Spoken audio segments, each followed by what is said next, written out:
Hey, good morning to everybody. Happy Sunday. It's Daryl here. It's bright and early, 7 a.m. here in Connecticut on the East Coast. Okay, I just got back from an hour-and-a-half walk, and my mind was going like crazy. There's so much I want to talk about today. I could think of at least 5 different things, 5 different videos I want to make. The first one right now, I want to talk about me being in a public pool yesterday.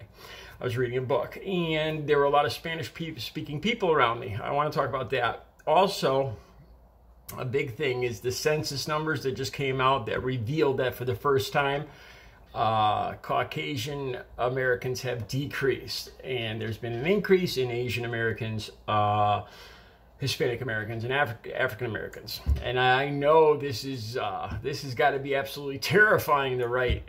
I've talked about this before. I think it's one of the basics, one of the main things that terrifies right-wing Republicans. All right, and I'd like to talk about, I think sooner or later in another video, I want to talk about Afghanistan. It's truly looking like a giant mess. And you know what, and after some thought, I just really, it's starting to look, Biden's starting to look a little bad on this, but after I really gave it some thought, I think we're just another country in a long line of countries that have learned a lesson to not get involved in Afghanistan. What do they call Afghanistan? The something destroyer. I forgot what they call it. Anyway, and I've been thinking about Rome. Some comparisons between the fall of Rome and where we're at right now. Anyway, let's get to today's video. Okay, so I went swimming in a public pool. It's been very hot, as it has across the whole United States. Yesterday, I went on a bike ride. As you guys know, the local, I did a video from Muzzy Field, where our local minor baseball team plays, and all around there's a public pool. So I went in. I bring my paperback book that I was reading on climate change, coincidentally, and I get on the shallow area, and I kind of lean over, and with the lower half of my body, I was reading my book. I was the first one there at 1 o'clock. It opened up, and I wasn't really paying much attention. Mostly families came in. Honestly, there was probably about 3 or 4 small groups of 3 people: 3 mother, father, kid. There was a mother with 2 kids, and most of them sounded, in the background, I hear a lot of Spanish speaking. And I've told you guys before, this does not bother me. Eventually, a mother, a father, and a young child, probably 3 or 4 years old, all kind of floated over in my area. And as I'm reading my book, and they were within earshot, and I could hear the Spanish conversation going on in Spanish, and it got my attention. And I've told you guys this before. Ever since I was little, I've been amazed by other cultures. I think this is part of what made me become an artist. Like, I remember wanting so bad to try Chinese food when I was a child. I want to know what a burrito tasted like. I was always amazed with other cultures. I always wanted to learn. Okay. My mother, on another part of this, my mother spoke Canadian French before she even learned English. When I was a kid, I would hear her talking to my aunts and uncles, and it'd be blah, blah, blah, blah, blah, blah, Daryl, blah, blah, blah. I'd hear my name mixed in, and I started to learn Canadian French. And I say Canadian French because it's very different from Parisian French. Like I've told you guys before, I'm part Native American, part Canadian French. My whole entire family is from the very top of Maine, Caribou, Maine. All right. And a lot of French, there's a lot of similar words between French and Spanish. I took about 4 years of French in high school too, junior high and high school.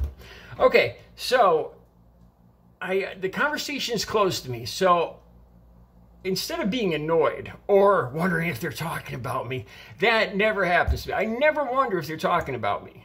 I don't. I really think that's the people. There's people in my family, older, conservative people in my family, that are constantly concerned that they're being talked about, that these people are talking about them. And and I just feel sorry when they say that. I feel bad for them, because it's obviously a situation of low self-esteem, of low self-confidence. If you're that worried that people are constantly talking about you, why would some family I don't even know what would they even say about me? And why would I even care? All right, so, but what made me perk up is I heard words. I heard ocho. I believe that's 11. When I was in recovery, I had a Panamanian roommate, an older, like he had dark skin, like an African American man, but I believe he was from Panama, and he would teach me Spanish. He was in his 70s. We became great friends. So I was trying to pick words out. This is how having a foreign language spoken around me, how it affects me. It doesn't make me upset. It doesn't make me angry. I'm not going to go, here, you're in America, why don't you speak English? I would, first of all, it's a private conversation. I could hear it, but it's a private conversation. So it's none of my business what they're saying to each other, how they're saying it, what language they're saying it in. I mean, as long as nobody's getting hurt or beat up or anything, it's none of my business. And I heard agua, I believe is water. I heard some pronouns and, words. And I lost interest in my book. It became like, not a game for me, but I was very interested in how much, if I could tell what they were talking about. I wanted to understand. I want to learn the language. I find it amazing, interesting. I really just don't understand people that have such a problem with this. It's America. You speak American in America. I don't get it. And honestly, part of me I feel sorry for people like that, because I really think it's more of a situation of lack of self-confidence. Why would you even care if somebody's talking about you? A stranger especially, it says a lot more about the people that are complaining than the people that are speaking the foreign language. All right. Now, this brings me to the census that just took place recently. I believe it was the census. It just came out last week, where, like I said, Caucasian Americans, for the first time, I believe, went down in population across the United States. I don't know, I think it was like about 5% down. The biggest increase was in Asian Americans. I believe it was around 34, 35%. I know it was increased. I know the order in which they increased, but I'm not sure of the exact numbers. Asian Americans, then it was Hispanic, and then African Americans in rate of increase in population. So the country is becoming more diversified, and more than that, younger parts of the country, I believe over 50% of young Americans consider themselves non-Caucasian for the first time. I'm pretty sure that was another takeaway from the census. Okay. Does this bother me at all? Not in the least. You kind of think in the way that evolution just moves, and the way that this entire country, the entire world is moving. The world is becoming a lot smaller with the internet and the way we work and live and vacation and everything. The world is becoming much smaller. And I think there's going to be a lot of this, just moving forward, where we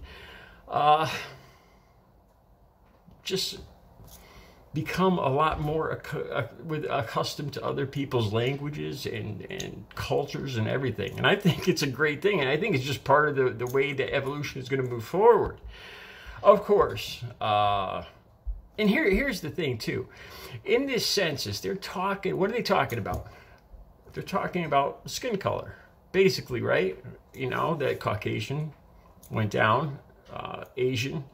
They're talking about race, a person's race, not nationality, not beliefs, not political beliefs, just plain old race, color of the skin. That's all they're talking about. So really, why should it matter all that much? And why should it matter all that much, especially to the people that have this big problem with CRT, critical race theory? Because those people just are constantly saying that color doesn't make any difference to them. That they don't think color, they should be taught in schools. That way, there should be no difference. And, kids shouldn't have to worry about different, be taught about different colors. So that white people were oppressors back in history and this and that. So, okay, so if that's the case, then if they truly don't believe that color of the skin is any kind of issue, then they should have no problem with this latest census, right? Because that's their reasoning for CRT. They're saying that they're not the racists. They're the ones that think that color should not matter. That's what Republicans, conservatives are saying. Okay, so if that's your line of thought, then this new census shouldn't matter the least bit to you.